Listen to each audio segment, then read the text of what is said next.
All right, so thanks so much for having me here. I'm Xiao from Columbia, and today I'm going to talk about the regulatory cost of being public, evidence from bunching estimation. So this is a joint work with Michael Ewens, who's also here, and Ting. So this paper is motivated by this disappearing public firm puzzle. Just to give a stark statistic, so the number of public firms has declined by 50% since its peak in 1990s. And this dramatic decline in the number of public firms has raised a lot of concern on potential capital market dysfunction. And a lot of the argument has been raised about the increased regulatory burden as kind of a key reason why firms don't want to become a public firm anymore. So for example, in a common letter to SEC, Morgan Stern and Nellis wrote that the SOX Act of 2002 and its implementing regulations has significantly increased the cost and the regulatory burdens associated with being a public company. And this recent deregulation, such as the 2012 Jobs Act, was partly motivated by this perceived cost of being public. So there's this big debate on this regulatory overreach hypothesis. However, the existing research offers mixed evidence. And a key challenge to identify the effect of regulation is this idea of regulatory avoidance. So what is the idea? So many of the regulations in the US trigger only when a firm's public float across certain threshold. And firms obviously know this, so they can manipulate their size to below the threshold, and which creates a selection bias when applying traditional identification strategy, such as difference in difference and regression discontinuity. So even if researchers are able to overcome with those selection bias, those traditional reduced form methods are not well suited for the quantification of the effects of the regulatory cost. As a result, in a survey paper by Luz and Winsocki, they wrote that the evidence on the causal effect of disclosure and financial reporting regulation is often difficult to obtain and still relatively rare. And while we have a lot of evidence that is qualitatively useful, but we are still far away from being able to perform quantitative cost and benefit analysis. And this is where our paper comes in. So we do two things. Firstly, we use a bunching estimation to quantify the monetary value of regulatory costs facing public firms. And essentially, instead of treating those endogenous bunching as an impediment for identification, we're going to embrace them. And we try to infer regulatory cost from the extent of bunching from firms. And the central insight is really kind of a revealed preference argument. So the greater bunching we observe essentially implies that the regulatory cost is higher. And then we're going to use our cost estimates to study firms' public versus private choice. And we're going to perform counterfactual analysis of IPO volumes under different scenarios of different regulatory environments. And we're going to evaluate this regulatory overreach hypothesis. We're going to see how much it can explain the disappearing public firm puzzle. So just to give you an overview of the result of the paper. So we first document significant bunching around several important thresholds.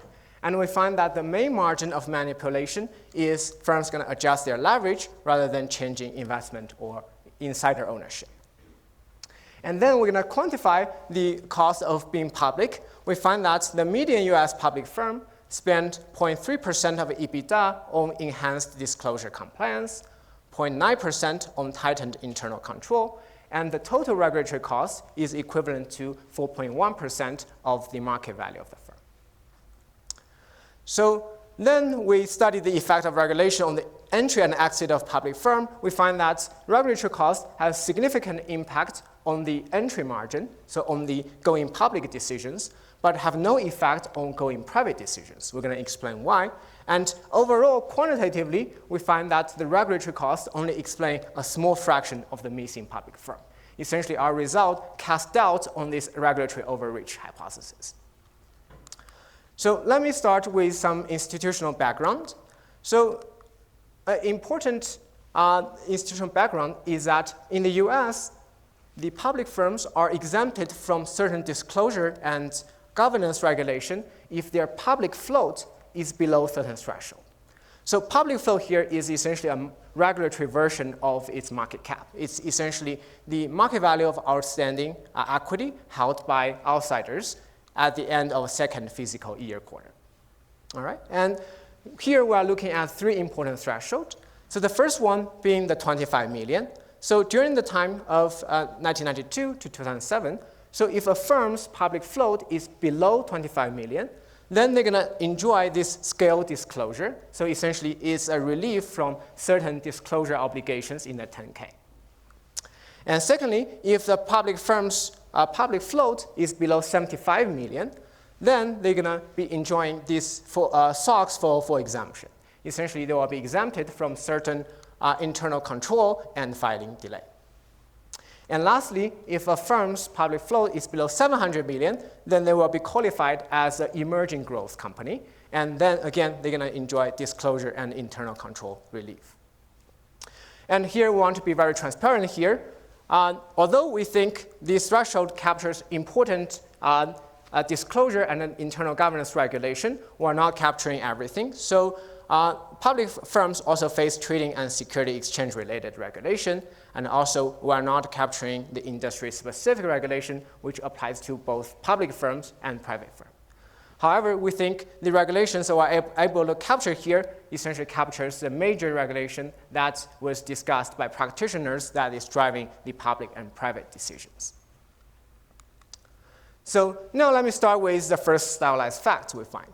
So here, on the top panel, we plot essentially the histogram of firms' public float around the three size threshold. So let's look at the middle panel, which essentially look at the histogram around the 75 million. So on the left-hand side, this is the distribution in the non-bunching year, essentially the years where the regulatory threshold hasn't been introduced. And you can see that there's nothing special about 75. The distribution is quite smooth on both sides of this distribution, right? So there's no reason that firms want to prefer to be below or above this threshold. However, let's look at the right panel where the SEC has introduced this threshold. And you can see that there's this excess mass of firms just below the 75 million. And there is this missing mass above 75, right? So this shows that firms on average feel that there's this regulatory cost is essentially the regulation is on average costly for those firms. So they try to bunch below the threshold to avoid the regulation. We see similar pattern around 25 and 700. So alternatively, we can also look at this bunching pattern in CDF instead of PDF. So the blue line here is the CDF of firm's public float in the non-bunching year, and the red solid line is the CDF in the bunching year. So you can see that the slope of the CDF in the bunching years is steeper below the threshold, meaning that there are more firms below the threshold, then they become flatter, which creates this bulge in the CDF. Okay? Later on, we're going to try to use the area of this bunching bulge to infer how many firms try to avoid the regulatory threshold. So you may worry that maybe there's something weird in the bunching year, and maybe firms just want to be below certain prominent round numbers. So how can we be sure that this is really caused by regulation?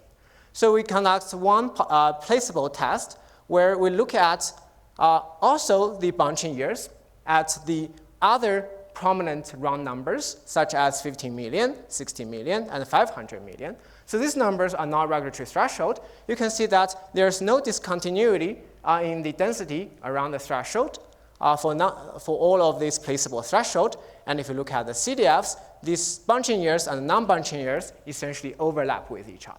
Okay? So this shows that indeed there's an incentive that firms try to avoid those regulations, and those regulatory costs seems to be large for them.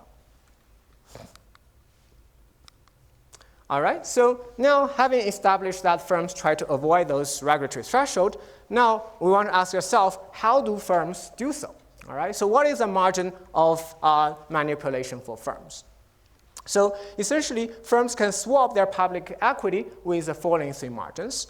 Firstly, they can issue more debt to swap the equity, which means that their leverage is going to go up.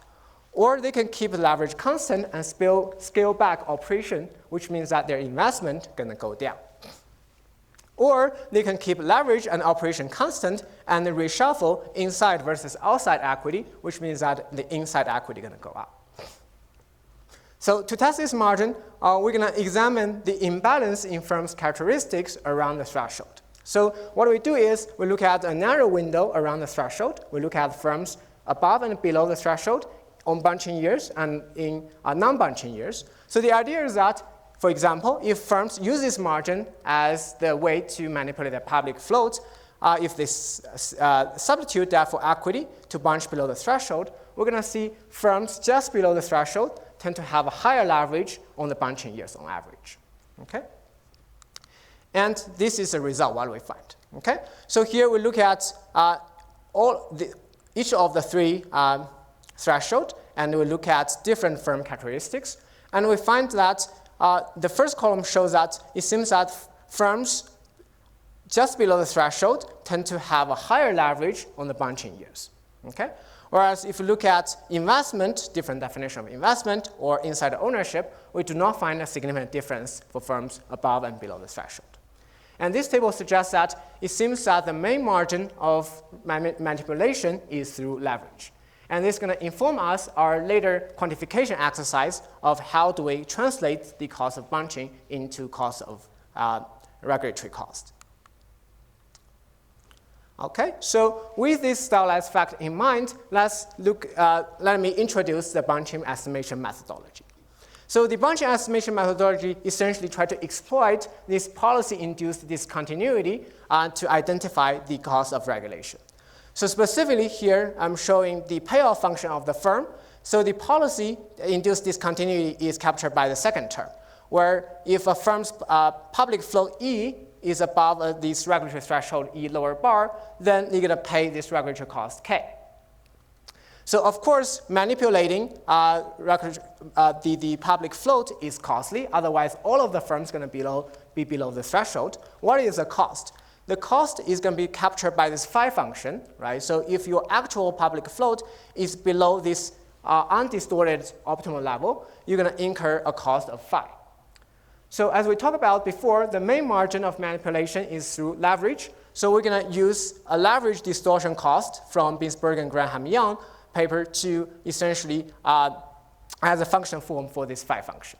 And of course, there are a lot of literature on what is the leverage distortion cost in the literature, so you can use other functional form. We actually get a very similar result by using an alternative functional form. But just to summarize, essentially, firms face a falling trade-off. On one hand, they want to avoid regulatory cost, but to do so, they're going to face a leverage distortion cost. Okay? So we're going to try to estimate or infer the regulatory cost from firm's choice. So let me use some graphs to show you the intuition. So here in this graph, I plot the situation when we don't have any regulation, and this is a payoff of the firm as a function of their public float. Right? So in absence of any regulatory distortion, they're going to, of course, choose their optimal level, Z. Now, a regulation kicks in, which discretely decreases their payoff when their public floats exceed the threshold E lower bar. All right? So in this particular situation, this firm have an optimal equity, which is just above the threshold. Right? So therefore, they can easily bunch below the threshold without incurring too much distortion cost. So for this particular firm, they're going to choose to bunch. Now, for another situation where for this firm, right, so its undistorted public float is far away from the threshold. Right? So think about an example where the threshold is 75 million and you have a kind of a natural public float of 100 million, then it's going to be very costly for you to give up a quarter of your market cap to bunch below the threshold. So therefore, for this firm, you're going to say, you know what, I'm going to just stay with my normal scale and I'm going to incur the regulatory cost.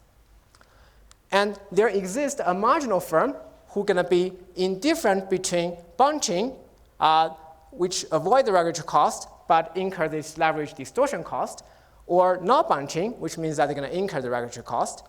And from the indifference condition of the marginal bunching firm, we're going to know that the regulatory cost facing them going to equal to the leverage distortion cost. Okay? Now, we already know what is the regulatory threshold E lower bar, and we already know what is a functional form of this leverage distortion cost. So if we are able to figure out what is this marginal bunching firm E upper bar, then we can estimate essentially the regulatory cost K. So to do so, we're going to use a fuzzy bunching estimator. So why fuzzy? Because it's more suitable for small and noisy data. So here is essentially the formula, right? So what does this estimator is doing is going to translate the bunching area A into the size of the marginal firm. So what is the intuition? So this bunching area A is measured by the area between the CDF in the bunching years and the CDF in the non-bunching year. So as we described earlier, if there are more firms try to avoid the regulatory threshold, this area is going to be larger. All right? And a larger area indicates that the marginal bunching firm is larger, and the functional relationship is essentially given by this formula. All right? So what we're going to do is we're going to measure essentially the bunching area for each of the threshold, and then we're going to translate that into a marginal firm. And then using the leverage distortion cost phi, we are able to translate that into a monetary value of regulatory cost. And that is essentially the gist of this bunching estimation strategy. Now, let me present you the results. So here in this table, I'm showing the bunching estimation result for each of the three thresholds. Firstly, we find that the marginal firm for the 25 million has a public float of 27 million. Right? So the firm at 27 million is indifferent between bunching or not bunching. And the implied regulatory cost is 0.026 million per year for this marginal bunching firm. And similarly, for 75, the marginal firm has a public float of 94 million, and the implied regulatory cost is 0.12 million per year. And lastly, for the 700 million threshold, the marginal firm has a public float of 840, and the implied regulatory cost is 0.7 million per year. Okay? And here I want to say that these regulatory costs are for these local estimates, are for this marginal firm only. To really understand the choice, how regulatory costs affect the choice of being public versus being private, we want to look at what is the cost for other firms of different size. So to do so, we're going to use this simple extrapolation model, which links the regulatory cost to the size of the firm. So essentially, the idea is that some of costs are fixed costs and some of the costs are variable costs. And we can, if we know what is the fraction of the variable cost, we can extrapolate the local estimates to firms with different size. So what we're going to do is essentially this going to estimate the fraction of the variable cost from SEC survey and analytical data, and we find that this kappa parameter is around 0.41 to 0.43. Okay? And so with these estimates for the marginal firm and this decomposition between variable cost and fixed cost, we are able to get estimates of the regulatory cost for each of the firm with different size. So here, let me show you the results. So in this heat map, we essentially shows the regulatory cost for firms with different size over time. All right. So the vertical axis is firm size from the very small one to very big one. So this is in 1992 all the way to 2018. Right. So the warmness of the color indicates the relative regulatory cost normalized by EBITDA. So the first takeaway is that the regulatory burden tends to be higher for smaller firms, at least in the beginning of the sample, because a large fraction of the regulatory costs are fixed costs. Right? So regulatory burden is relatively higher for smaller firms at the beginning. And then in the middle of our sample, you can see that the color for medium and bigger firms become warmer, means that the regulatory cost increases, and this is due to SOX.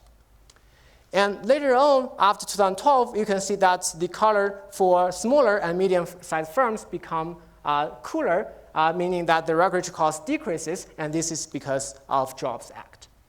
Okay? So Here, we can aggregate all the regulatory costs into one number, which is the blue line, which shows that the aggregate regulatory cost faced by all the US public firms has increased over time. So by the time of 2019, the total regulatory cost reached 4,000 million. Okay? However, you can see that a lot of this time trend is driven by the fact that the economy is growing. So we want to normalize the dollar value of regulatory cost by the aggregate EBITDA, which is the red line.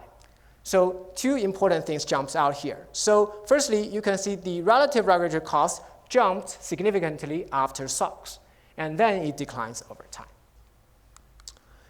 So we have done a bunch of robustness checks. So in the interest of time, I'm going to leave that to the paper. So here, in the last 5 minutes, I want to kind of go back to our motivation to think about how regulation affects the public versus private choices. So what we do is that we have the estimate for the regulatory cost for each of the US public firm over time. And we're going to link to this newly estimated regulatory cost to their going public and going private decisions. So specifically, we're going to examine their decisions using a logic model with the regulatory cost as a key input. And our going public sample consists of 21,000 of US VC-backed firms from 1992 to 2018, and 10% of them went public. And then we're going to look at a set of public firms as a potential risk set of going private that consists of 4,000 US public firms. And in this logic regression, we find that our estimated regulatory costs have a significant impact on going public decision. So one standard deviation increase in the regulatory cost is going to decrease the IPO probability by 7%, which is a significant number. Interestingly, we find that the regulatory costs have no significant impact on going private decision. And a likely explanation is that many of the regulatory costs are upfront and irreversible. Right? So think about you set up this internal control system, and when you go private, you cannot really kind of shut it down and recoup the setup cost. So therefore, this regulatory cost becomes sunk. Therefore, it does not explain going private decisions. So with the regulatory cost and estimated sensitivity, we are ready to conduct a set of counterfactual analysis. So what we do here is that we start with the observed IPO probability over time, which is this black solid line, right? So here it plots the probability for a VC-backed firm to go public over time. So you can see that in the 1990s, the average probability was around 7% per year. And after 2000, it dropped to around 1%, right? So this is essentially another representation of this missing public firm or missing IPO puzzle. So the conceptual exercise we want to do is now let's shut down some of the regulation to see how much we can push this IPO probability back to these pre-2000 levels. So specifically, we started by removing SOX. Right? So we essentially set all of the regulatory costs associated with SOX to 0 and see how much we can recover the IPO probability. And surprisingly, we find that the IPO probability only increases marginally. And this may sound very surprising because we just show that actually SOX is very costly for a lot of firms. So what is the reason here? Why we only find that it has minimum impact on the IPO probability? And the reason is that actually a lot of the VC-backed firms are too small to be affected by SOX. You remember SOX have this threshold of 5 million threshold. If your public float is below that, you actually will not be subject to SOX. Therefore, essentially, SOX has a minimal impact because most of the VC-backed firms are small enough to be exempted from SOX. And this evidence is consistent with the prior literature, which essentially used the time series evidence to show that SOX have minimum impact on the firms going public decisions. So now we try to remove all the regulation we identify in the paper, and we can see that the probability of the IPO goes up from 0.95% to 1.41%. Again, this increase seems to be large if your benchmark is a post-2000 probability, which is around 1%. However, this increase is still relatively small if you think about the IPO probability has dropped by 6% from the 1990s to 2000s. All right? So overall, we find that this regulatory cost only explains 7.4% of this decline. So what does this counterfactual exercise really doing is that it shows that the regulatory overreach hypothesis cannot explain the ballpark of the disappearing IPO puzzle. Right? So a large part of the declining IPO is likely due to non-regulatory factors, such as the abundance of private capital and other reasons, such as a change in the international market. So just to conclude, in this paper, we use a bunching estimator to quantify the dollar cost of key disclosure and internal control regulations. And we find that for a median US public firm, these total regulatory costs they face amount to 4.1% of their market cap, which is a significant number. And we find that the regulatory cost affects firms' public versus private choice mainly through the going public margin, not through the going private margin. However, quantitatively, regulatory costs only explain a small fraction of the missing public firm. And essentially, it indicates that non-regulatory factors should play a more important role.